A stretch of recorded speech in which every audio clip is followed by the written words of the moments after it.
This is Retrospective Facilitation, a podcast for facilitators that want to make their retrospectives even more effective. Listen to industry experts, authors, and executives that advocate powerful retros share their stories and insights on how to reflect, adjust, and become more effective.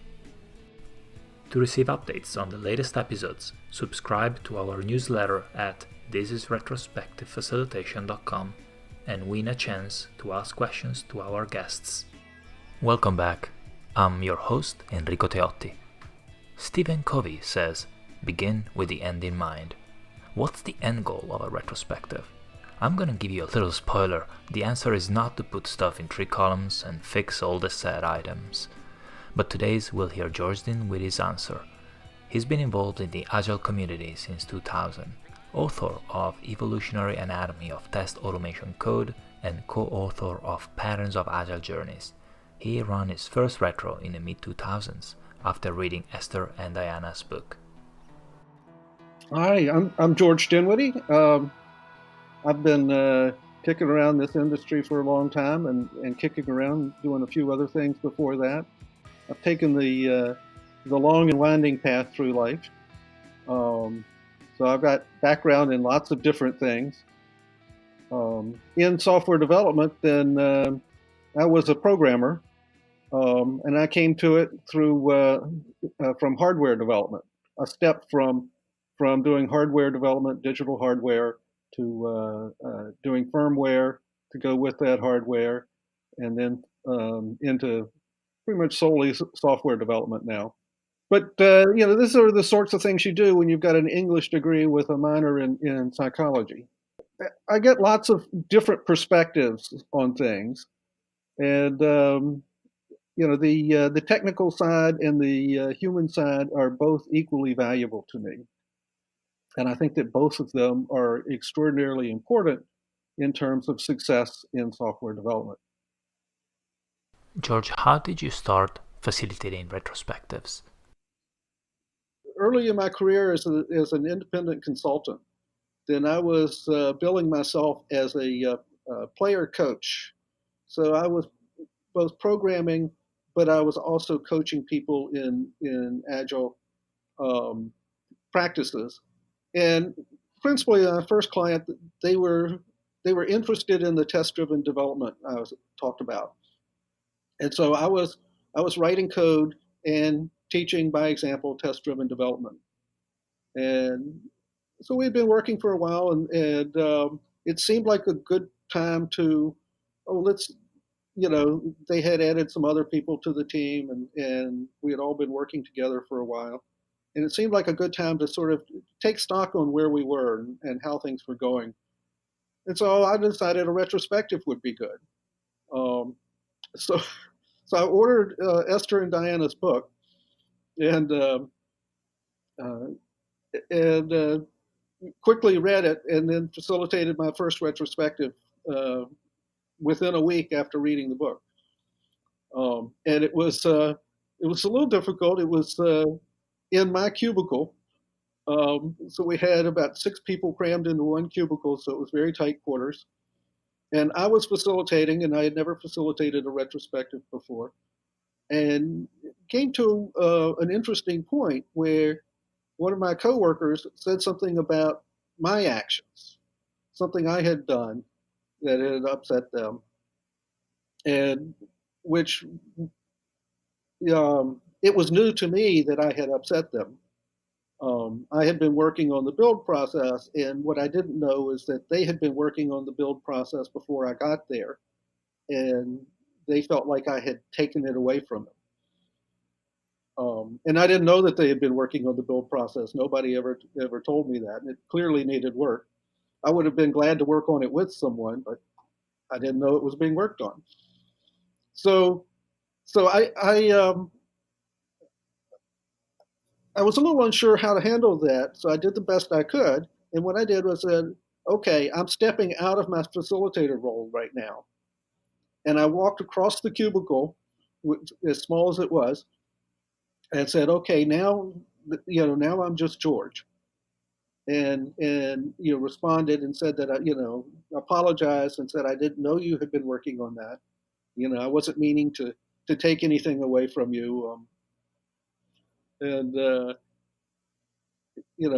we talked about that for a moment, and then I walked back across the cubicle and said, "Okay, I'm putting my facilitator hat back on now. So I'm now the retrospective facilitator again." So I think that's the difference between a facilitator and participant is important to maintain. A facilitator is supposed to be aiding the process, not contributing content. And I was all of a sudden in a point where I felt like I needed to contribute content. And I wanted to make it very clear that I was outside of the facilitator role when I did that. So that's how I got started. Uh, Esther Derby is been a great mentor of mine, um, and so then she was the one who first invited me to the Retrospective Facilitators Gathering back in 2009 in Boulder, Colorado, um, which I've been going to ever since, with the exception of one when there was this pesky volcano in Iceland that shut down air travel. In one of your interviews, you quoted Stephen Covey saying, "Begin with the end in mind." What is the end of a retrospective like to you? Um, it depends on the retrospective.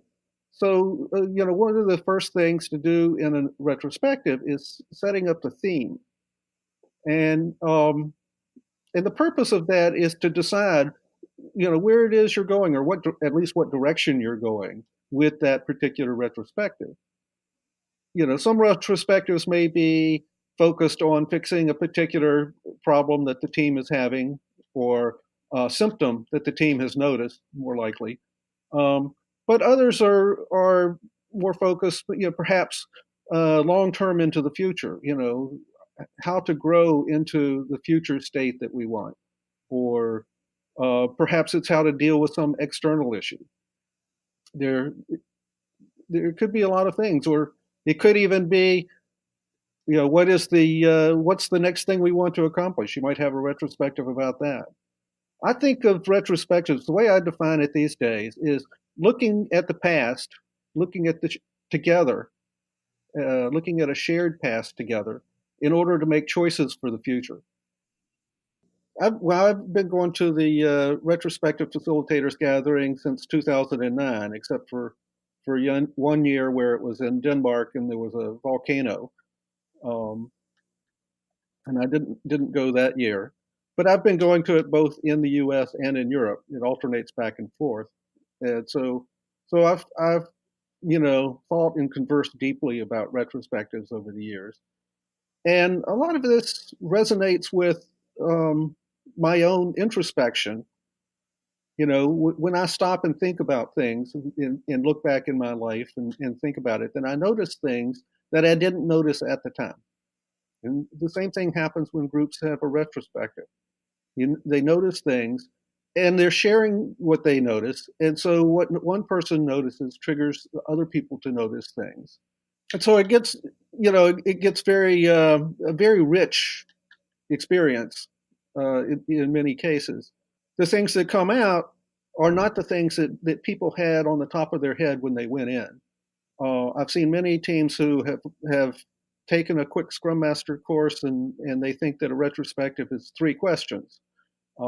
Because a lot of Scrum gets simplified to 3 questions because it's easy to teach. But those questions are meant to help people get started. They're not the end point. If people come in, they think, oh, well, we don't need to have this meeting because we already know what's wrong. And what they're identifying are symptoms. And and they've already got ideas in mind for how to solve those symptoms. They've arrived at that on their own, not with the rest of the team. And other people may disagree. Other people may not interpret the symptoms the same way. They may not think that the cause of those symptoms is the same. And you don't learn this unless you dig into what happened from multiple viewpoints. I remember one team I was working with, they we held a retrospective, and during the previous iteration, someone had broken the build rather spectacularly in the middle of the iteration. And we were doing a timeline, and a couple stickies showed up on about that.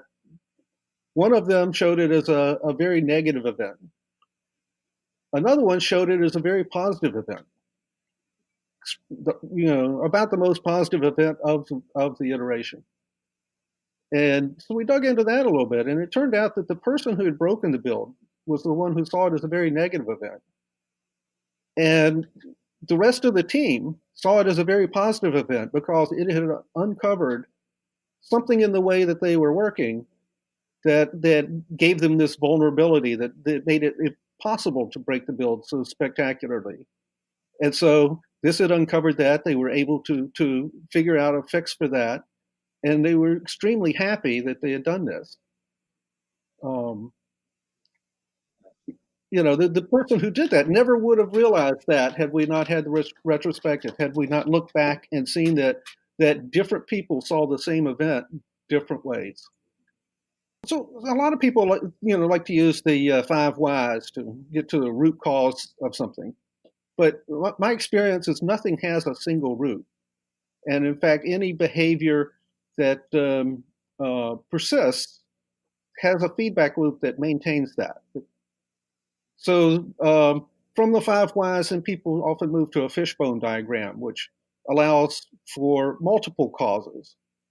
But if you extend that further, it's each of those causes. What's contributing to that, and what's contributing to that? And if you look at that, you'll find reinforcing loops within the way that you're operating. The system of people that are working together, both in the system of the team, the system of the organization around them, and whatever else is influencing. Because you get to draw your system boundaries any way you want. And you can figure out where these loops are.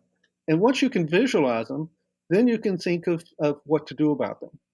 And, the best remedy for a situation that you don't like may be far removed from where the symptom shows up that you noticed, but it may be in one of these loops that you either need to weaken somewhere or else counteract with a balancing feedback mechanism somewhere else. Causal loop diagrams come from systems thinking, and there's a lot of books out there. The Peter Senge's book, Fifth Discipline, goes into it a great deal. I really like Jerry Weinberg's book on systems thinking from his quality software management series.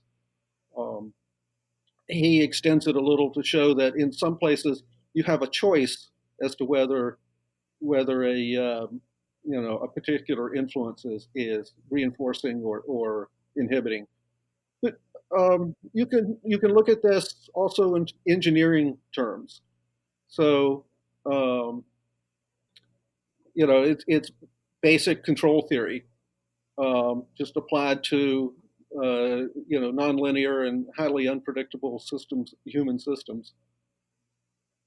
But for an example, then what's a good example? Maybe I'm when I speak in public, then I talk too fast. Why do I talk too fast? Well, maybe it's because I'm nervous. So, and why am I nervous? Because I'm up in front of a bunch of people that I don't know, and I expect to do a good job. I expect it of myself to do a good job. And why do I feel like I might not do a good job? Well, it's because I'm talking too fast.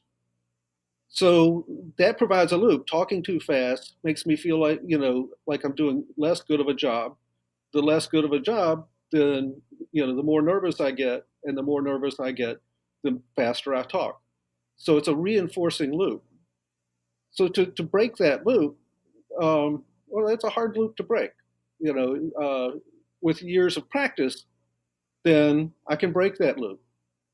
But reducing, some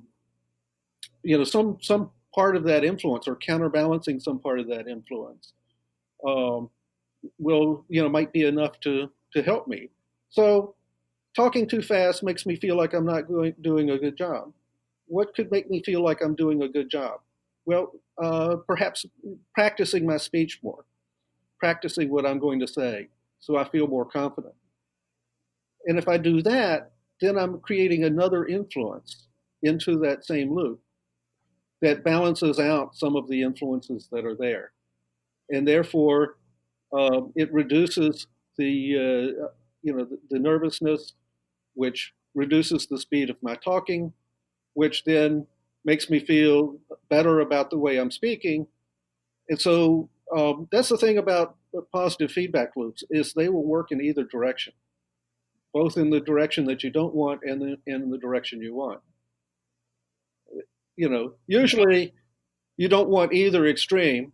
I don't want to be so calm and collected that I speak very slowly and everybody gets bored. That would be an opposite problem. So you want to ultimately you need a system that balances itself, and every system is already at its balance point for the moment, and we can decide how to make changes in the system itself in order to change that balance point. What are facilitation skills that you think are important? Well, one of the first facilitation skills that I see often missing in retrospectives is getting every voice out into the room. Some people are naturally extroverts and some people are introverts. Some people have more personal power in the organization. The lead programmer may be, you know, they say something and everybody else just goes along with it because they don't want to argue with it because well, he's got a lot of experience and he's really good at arguing his point of view.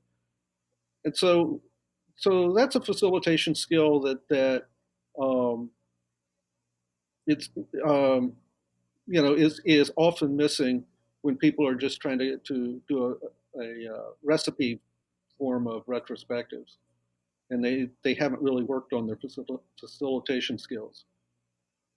If you're rotating facilitators through the group, then you can learn from each other. You don't necessarily. This is not something where you have to go out and gain the skills to be a professional facilitator for any situation. Um, but it is something that, like the retrospective itself, you do need to pay attention to be uh, pay attention to how well you're doing and what the outcomes are. I have not studied facilitation specifically. I've learned from some great facilitators, from watching them, from working with them. I don't think you need, really hugely competent facilitation skills to facilitate a retrospective. And if the group is trying to work together, they will help co-facilitate, and they will step in where they notice something that you've overlooked. How do you prevent jumping to conclusions too early during a retrospective? Well, I'm not sure you can prevent jumping to conclusions. What I tend to do is try to just get that out of the retrospective. There are many people who say, "Oh, we don't need a retrospective because we can come up with solutions all the time. We don't have to wait for a meeting," and that's true, and they can, and they should. If they see a problem and see a solution to that problem, don't wait for the retrospective to handle it. Um, so my way of dealing with that jumping to conclusions in a retrospective is to put that aside and say, okay, um, handle that outside the retrospective. Let's look more deeply here in the retrospective. Let's you know let's look more deeply at what actually happened. And it's that looking together at what has happened that I find to be the best tool for getting out of that, because then uh, things come up, things are noticed that weren't part of that uh, solution that somebody jumped to, and the situation looks a little more complicated, but people are thinking about it more critically. How do we balance focusing the retrospective on one topic when a few individuals want to talk about something else? Focusing the goal of the retrospective is not always so narrow that it precludes talking about what's important to someone else. So there's not necessarily a conflict there, even though it might appear to them at first. But if there's something that is really important to one person, then that needs to be included in the goal of the retrospective. Because if in a team, if you're really working as a team, if one person in the team has a problem, then the team has a problem. And so I think that can be accommodated. And sometimes it may be a path. I mean, the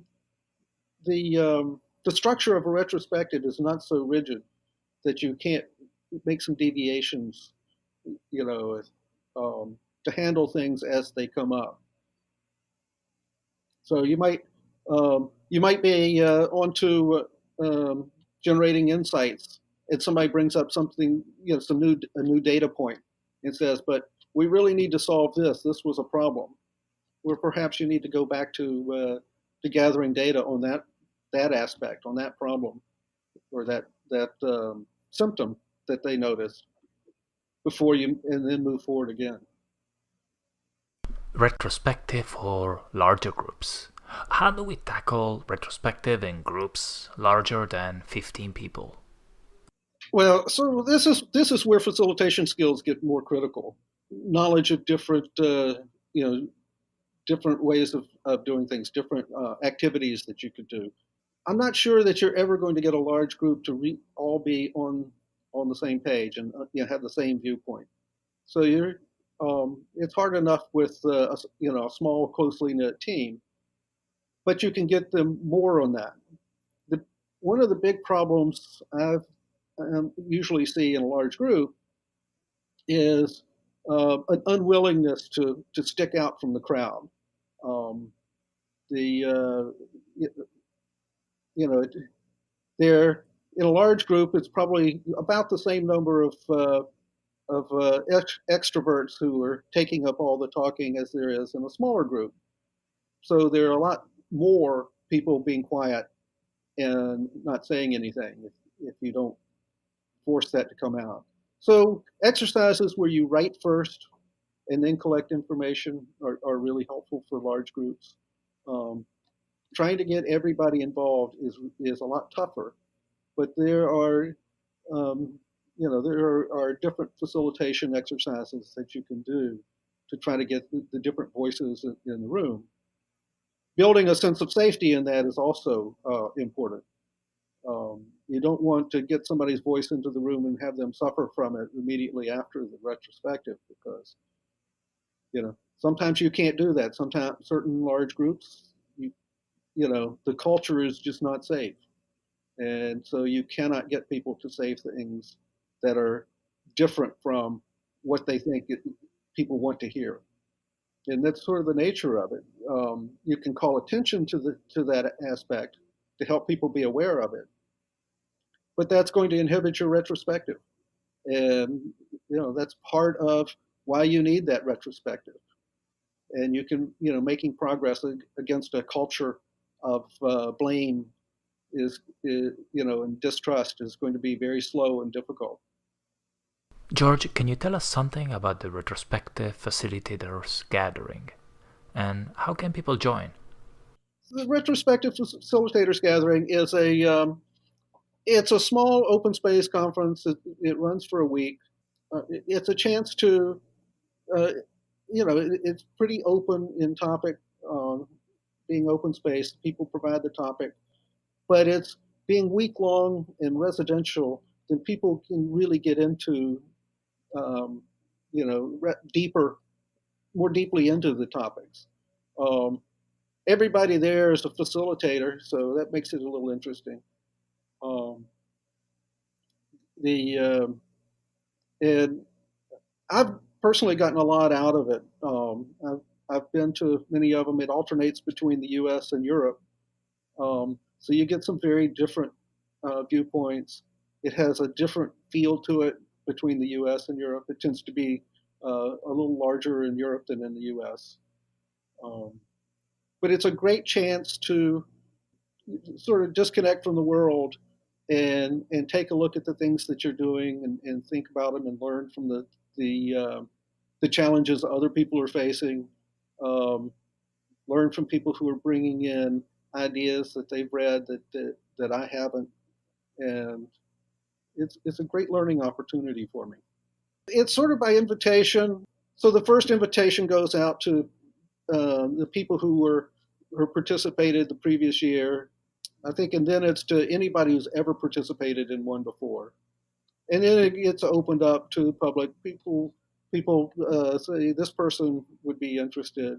Various people have gone, talk to coworkers. It used to go out that there would be a message sent out to the Retrospective Facilitators Yahoo group, but that group doesn't seem to have any activity anymore. Um, there is a LinkedIn group for retrospective facilitators, but I don't really use the groups on LinkedIn. But I think people talk about it there. Um, you know, People could contact me if they're interested. Um, it's a little late for this year, but there might still be some room if someone was. It's early May this year in Western Massachusetts, so there's still a possibility. We are reaching the end of the show, so George, we're gonna ask you the three same questions I asked all the guests. The first one is, what is your favorite retrospective activity? A favorite? I don't really have a favorite. I do, I try to pick activities that I think will help, the particular group in the particular situation with the particular goals. Sometimes I know relatively little about that, and it used to be that, well, when I didn't have enough information, I would go with the timeline. But I ran into a number of groups where the concept of an event seemed to be hard for them to grasp. And so you say, well, talk about the events, put events up on the timeline that, that come to mind. And people would put up things like, oh, this always happens. Things that weren't really an event, things that were part of the background. So my go-to for groups I don't know well, that I'm just getting to know, my starting point now is usually an exercise that Diana Larson had published on her blog called FREM, which is frequency versus impact. And I find that that's a better match for the way a lot of people are thinking about things.